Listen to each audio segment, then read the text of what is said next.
Mr. Kirkland, do you know how many Navajo brothers and sisters are waiting to have water delivered from the Navajo Gallup Water Project? I can't give you that. I'll give it to you. I have it. I look 250,000. forward for you giving it to me. It's 250,000, sir. Mr. Kirkland, do you know how many recognized Indian water right settlements are in New Mexico?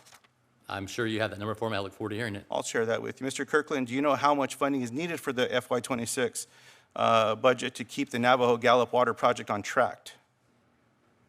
I'll look forward to hearing. 175 million. Do you know that if this fails, it would be the first Indian water right settlement to fail in America's history?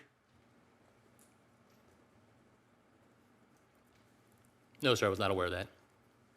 It would be. Mr. Kirkland, do you know how much the president's budget, President Donald Trump, allocated for the Navajo Gallup Water Project? Not offhand, no, sir. $0. Is that okay? I'm sorry? Is that okay that the budget had $0 for the Navajo Nation water pipeline settlement? Sir, if it was, I hope that we can put trillions of dollars into not just the Navajo's budget, but the Office of Indian Affairs. The facts are that I agree with you. Our nation is facing a crippling national debt. Okay, I don't know how to read that, so yes. As I stated before, I look forward to working with you. Mr. Kirkland, my the committee, and Republican your colleagues staff. just added $4 trillion to the debt, man. My question is, you in your testimony proudly spoke of your upbringing on the Navajo Nation, your ties to the nation, hauling water. Speaker Curley's right behind you. Other leaders are as well. One of the things I'm proud to represent is the leadership from the Navajo Nation, brothers and sisters there as well. For too long, America has ignored its trust responsibilities. This would be the first water settlement to fail. Mr. Kirtland, from 2009 to 2013, you worked for Ralph Reed's Faith and Freedom Coalition. Is that correct? Yes, sir. Was Ralph Reed a champion of tribes? When I worked for Ralph Reed, That's not my question. My question is Ralph Reed a champion of tribes? Sir, I worked for the Faith and Freedom Coalition. Do you have an opinion about Ralph Reed? I have an opinion that I work. Let me ask you a different question. Ralph Reed was a business partner of Jack Abramoff. Both were accused of defrauding and disadvantaging tribal gaming enterprises for financial gain in the early 2000s, something this committee conducted extensive oversight on and produced a 350-page report. Why did you choose to go work for him after that? Thank you for your question, Senator. When I worked for the Faith and Freedom Coalition, we focused on working with and educating voters on matters of faith that were important to the faith-based community. I've never met Jack Abramoff or conducted any business with him. My question, Mr. Kirtland, is why did you choose to go back to work for Jack or for Ralph after that? Senator, I never chose to go back to work for Jack. Did you accept the job? Senator, I've never met Jack Abramoff. Not Jack. Mr. Reed, that's the group you said you worked for. I worked for the Faith and Freedom Why Coalition. did you choose to go work for him?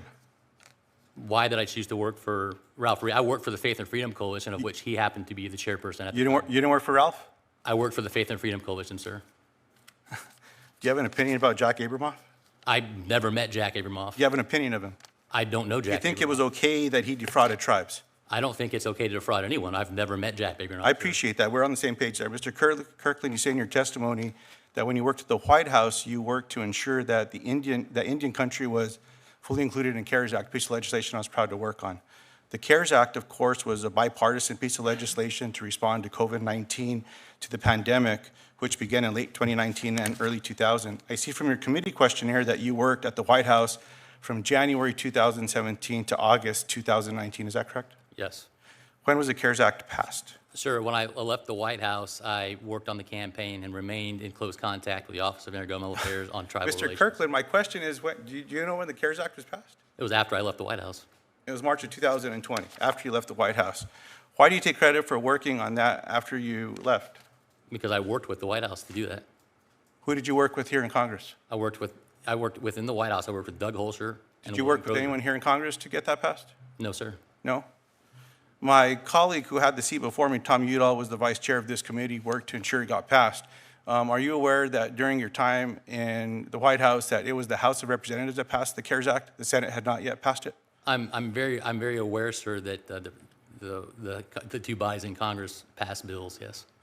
No, are you aware that the House passed it before you left the White House and the Senate passed it after you left the White House? That's excellent. Thank you for telling me that. Did you work on the House legislation or the Senate legislation?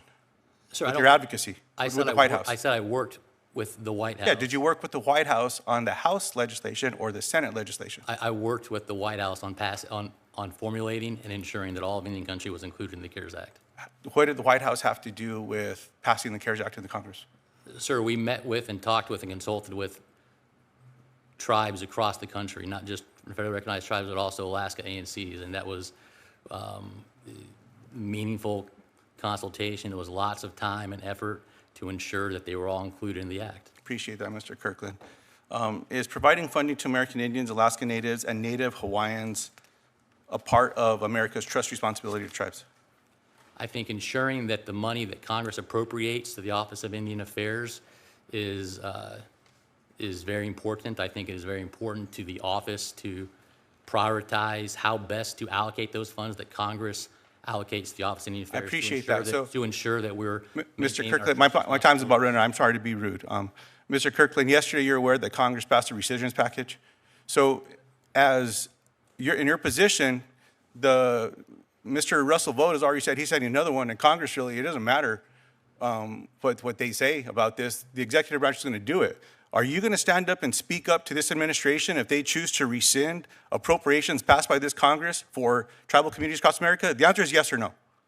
Sir, once I'm confirmed, which I hope to be. Okay, the answer is not yes. Do you think the administration cutting billions from national programs that support Indian country, Native American communities' lives lives up to America's trust responsibility? Sir, I look forward, once confirmed, to working with you, your staff, this committee, and most importantly, tribal leaders to prioritize the money that Congress appropriates for the Office of Indian Affairs to make sure it's best and most wisely invested. I appreciate that, Mr. Kirkland. Right now, you stand alone in this administration because yesterday, all my Republican colleagues, most of them, voted to get this done.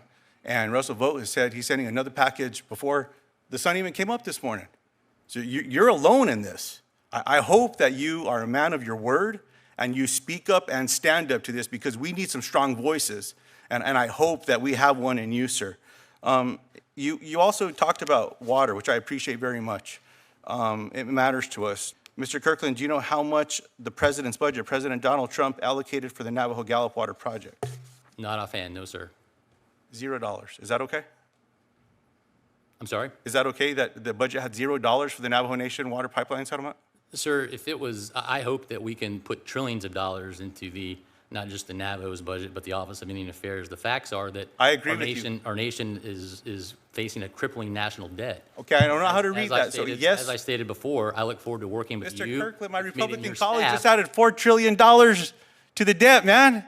My question is, you in your testimony proudly spoke of your upbringing on the Navajo Nation, your ties to the nation, hauling water. Speaker Curley's right behind you. Other leaders are as well. One of the things I'm proud to represent is the leadership from the Navajo Nation, brothers and sisters there as well. For too long, America has ignored its trust responsibilities. This would be the first water settlement to fail. My question is a simple one. Is it okay or not that the President of the United States, who gave his commitment to the President of the Navajo Nation and other leaders that he would support the settlement, put $0 in the budget? This is an important question, Madam Chair. I appreciate the question. I appreciate the enthusiasm. Madam Chair, I'll yield back. If the answer is not yes, I'm worried about this. You know, my colleague talked about leadership qualities. Being honest and keeping your word matters. And I just certainly hope, Madam Chair, that as we're going through all of this, that we can find an honest way to tell people, if the answer to the Navajo Nation is they're not getting any money, then tell them, so that they can plan, they can budget, we can figure things out to help these people instead of an empty promise. I mean, Madam Chair, maybe I'm just tired. I think we're all tired. This is just frustrating. This is just so frustrating. Thank you, Senator Lujan.